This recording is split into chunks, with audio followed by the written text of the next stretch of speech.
Hi, my name's Kerry Badham. Welcome to my circus cake tutorial.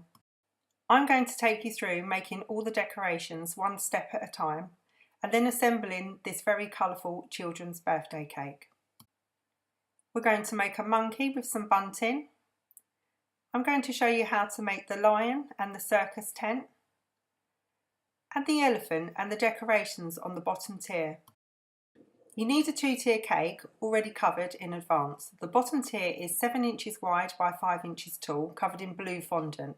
The top tier is 5 inches wide by 5 inches tall, covered in white fondant. The board is 10 inches round, covered in white fondant. Roll out green, grey, yellow and blue modelling paste, 2.5mm thick. Cut out a 2.5cm circle with the green modelling paste, then cut out a small star to go on top of the circle. This will be your elephant's ball. With the grey modelling paste, cut out your elephant. This is the large one from the FMM Mummy and Baby cutter set. And then we're going to cut out an ear with the blue modelling paste. Assemble your elephant, attaching the ear with some water, or you can use edible glue.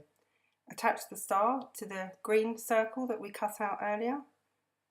This is going to be the elephant's ball and will be placed on top of the elephant's trunk once we attach it to the cake. Here we have some brown, cream and red modelling paste. Place your cutter on top and apply pressure all the way around. Move around your board, make sure you have a clean cut and then remove the excess. Turn your cutter over and remove the sections that you don't need. Remove your monkey cutout from the cutter and place on your mat. Cut out a face with the cream modelling paste.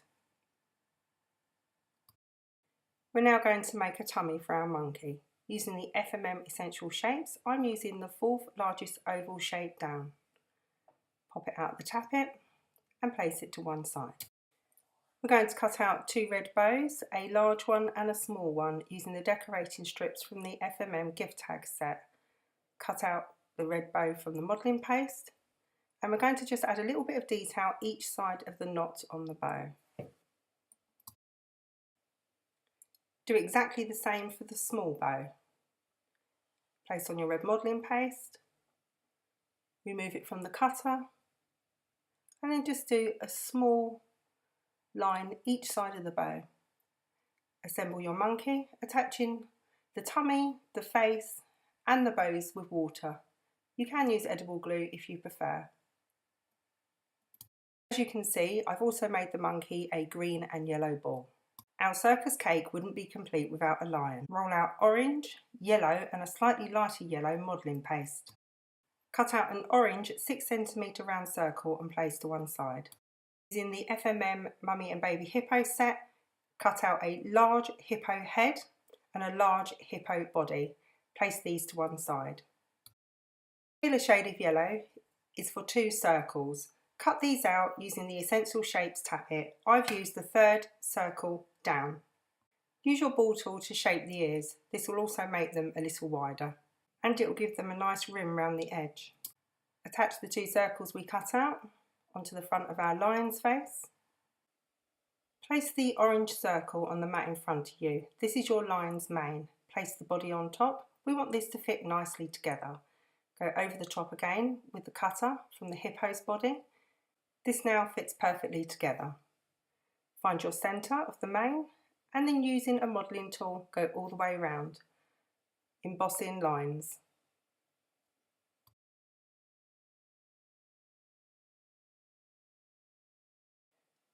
Attach together with some water or some edible glue.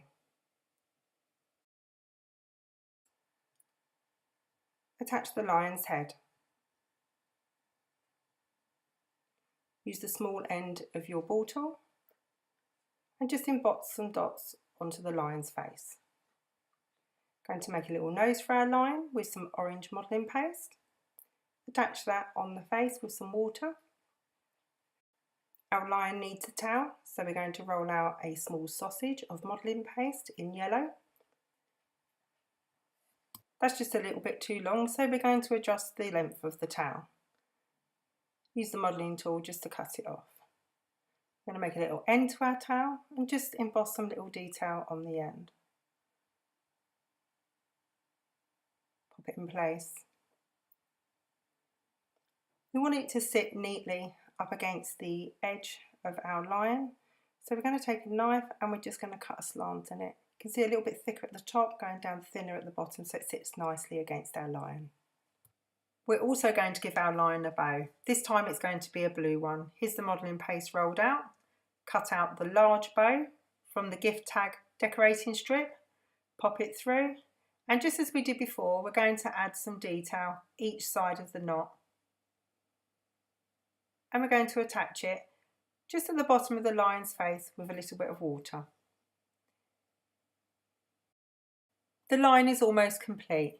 Using the Essential Shapes Tappit, we're going to cut out a circle, cut it in half, and then we're going to attach that to the bottom of our lion with water.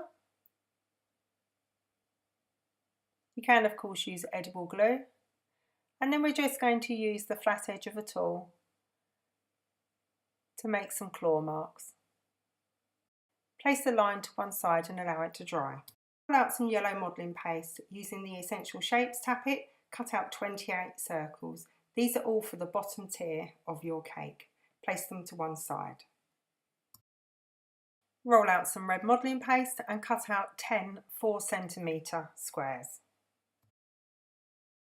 These are for the bottom tier of the cake. Once you've cut them out, place them to one side. Allow them to dry off a little, but not to dry off completely. You just want them a little firmer so they're easier to handle. Roll out some red modelling paste and using the FMM Decorative Bunting Tappit set, cut out the large triangles. You need 26 of these to decorate the bottom tier of the cake. Place them to one side and allow them to dry off a little. Roll out some red modelling paste and using a ribbon cutter, cut out 7 3cm wide by 13cm tall strips of paste. Repeat this process for white modelling paste as well. This is to make the circus tent on the top tier of the cake. Place them to one side to allow them to dry off a little. This makes them very easy to handle so we don't damage them when we attach them to the cake. Roll out some blue modelling paste and using a tape measure or ruler, cut out a section that is 13cm high by 9cm wide. Place this to one side and allow it to dry off a little. Roll out some strips of blue modelling paste and again using the FMM Decorative Bunting set, cut out some large fans. It's always nice to rub your finger across the back so you make sure you get a really nice embossed detail. You need 11 of these to go around the top tier of the cake.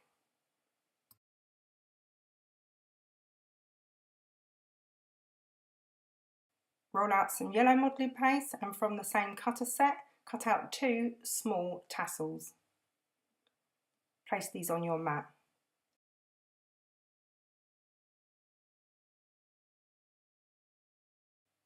Still using the yellow modelling paste, we need to cut out 11 of the small fans.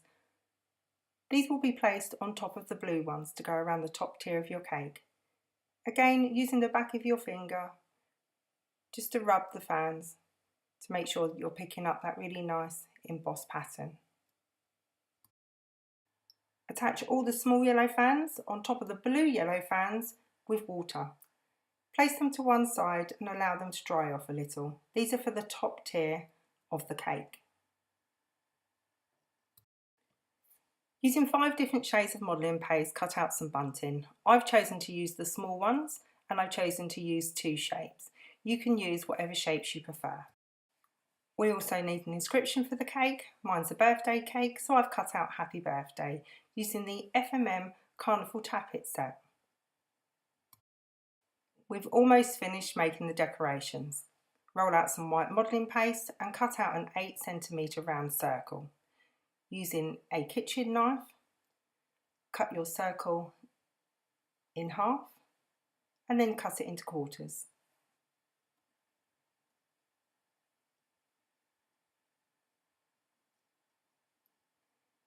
We're going to use these as the curtains at the top of the circus tent opening. Place them on top, trim them up. Perfect. It's now time to assemble the cake. I attach all my decorations with water, wet the front of the cake and place the blue cutout we made for the opening of the circus tent.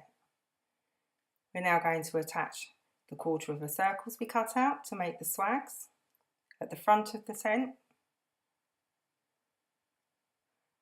And then we're going to attach the stripes that we made earlier. Attach the first red stripe. Trim up the stripes if you need to. Then I'm going to attach a white strip of paste. Then I'm going to work from the other side. The reason why I do this is to make sure that they go equally around the cake.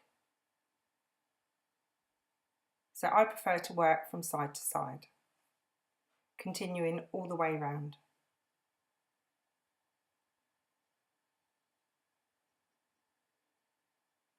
You'll always find that they never quite meet neatly at the back, so you will need to adjust the size once you reach there. Place two on the other side, alternating in the red and white as you go. You may have one or two pieces left over. Attach the decorative fans that we made earlier, starting from the centre, and then again work from side to side, going all the way round. The contrast of the colours is starting to look very attractive together. Keep going, now working from the other side, attaching them all with water. Cut out a red 8 cm round circle, cut it in half, and then place the cutter on top and cut into the circle again. We're going to make our curtains look like they're tied back. Now use a white strip of paste and using a kitchen knife, cut out 2 long, thin triangles. I've placed mine on top so I can cut them both exactly the same. Attach the decorations we've just cut with some water, as I have done on the top tier of the cake.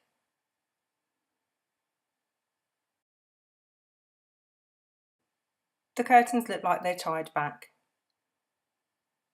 Now place the yellow tassels we cut off earlier over the join that we have on the curtain tiebacks. Do exactly the same on the other side.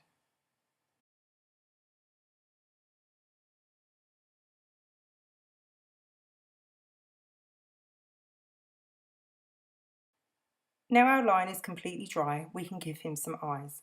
I've used an edible pen, so just do 2 small circles to represent eyes, and it's quite nice to give them a little eyebrow too.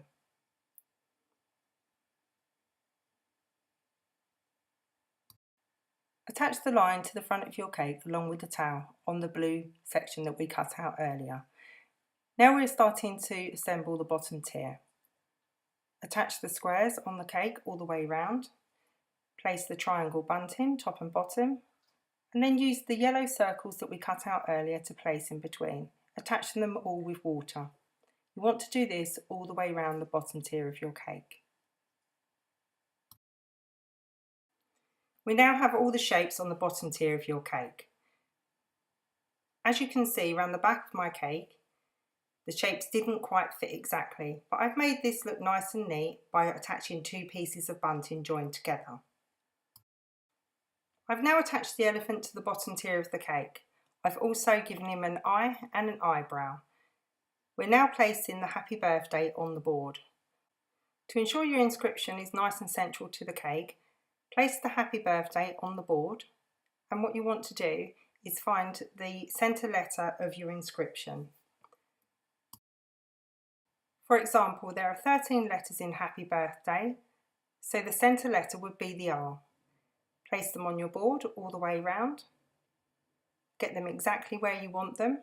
Make sure they're lined up from side to side, and then we can start to attach them. I again do this with some water.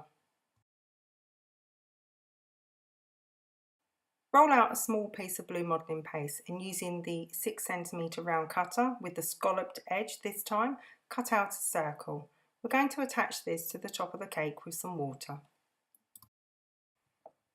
We now need to prepare the cake for the bunting. Find the centre of your cake and using a small thin tool, push a hole through the top. I've used the small end of my ball tool. Place a white paper lolly stick in the centre of your cake. You want this to stand nice and tall. It needs to be taller than the monkey decoration we're going to place on top. You need to repeat this for each side of the cake. Make sure they're equally spaced on both sides. You don't want one standing in front of the other, otherwise the bunting will look like it's sitting twisted. Place a paper lolly stick in each side. Now it's time to make the string to attach the bunting to. I use cotton. I'm using white cotton here. First of all, I measure it up between the two poles. And then I want to take off twice the amount of length off the cotton reel. The reason why I do this is because I'm going to double it up to give the cotton some strength. I find this much nicer to use than ribbon because I find that the bunting twists and flaps over. This keeps the bunting nice and straight. Tie it around the top pole and then go down to the second pole and tie it again. This can be a little bit fiddly. Make sure that you've left yourself enough cotton on the end to be able to tie it in a knot. Pull the tension on it so it's nice and tight. If it's too floppy, the bunting will just hang with the weight of the sugar once you've attached it to it. I then repeat this on the other side. Our string is nice and in place. You can see the tension is quite nice. And what we're going to do is we're going to roll 3 yellow balls of fondant and we're going to place it on top of the pole, securing the cotton inside it.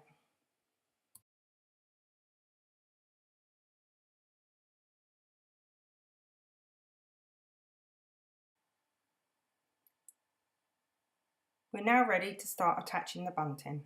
Each piece of bunting requires 2 pieces, one for each side. Place the bunting on your mat and wet each one. This gives it a little time to become sticky before attaching it to the cotton.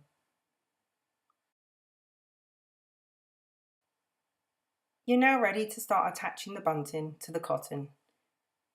Can you see that I've put one on each side? Make sure they line up nicely so they're nice and neat. And continue to place the bunting all the way down. I've alternated the shapes and alternated the colours as I go. Do this for both sides of the circus tent.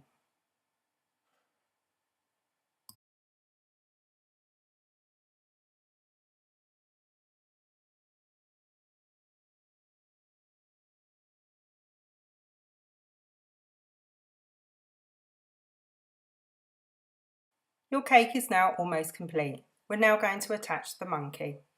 We're going to support him with the centre pole that we've used for the bunting. I'm going to attach him to this with royal icing. It's much firmer than using water or edible glue. Place some royal icing on the pole and place him on top. I've placed him at an angle so he looks like he's slightly dancing. I've also given him a face using the edible pen, just as I did the lion and the elephant. We're now going to attach his ball that we made earlier.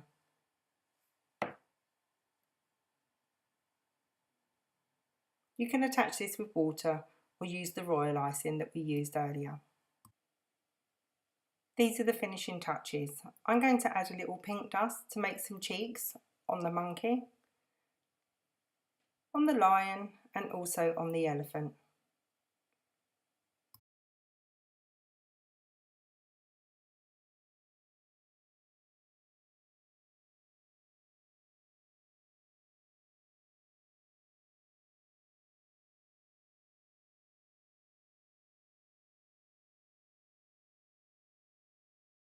I've also added some edible caramel colour dust to the edges of the lion.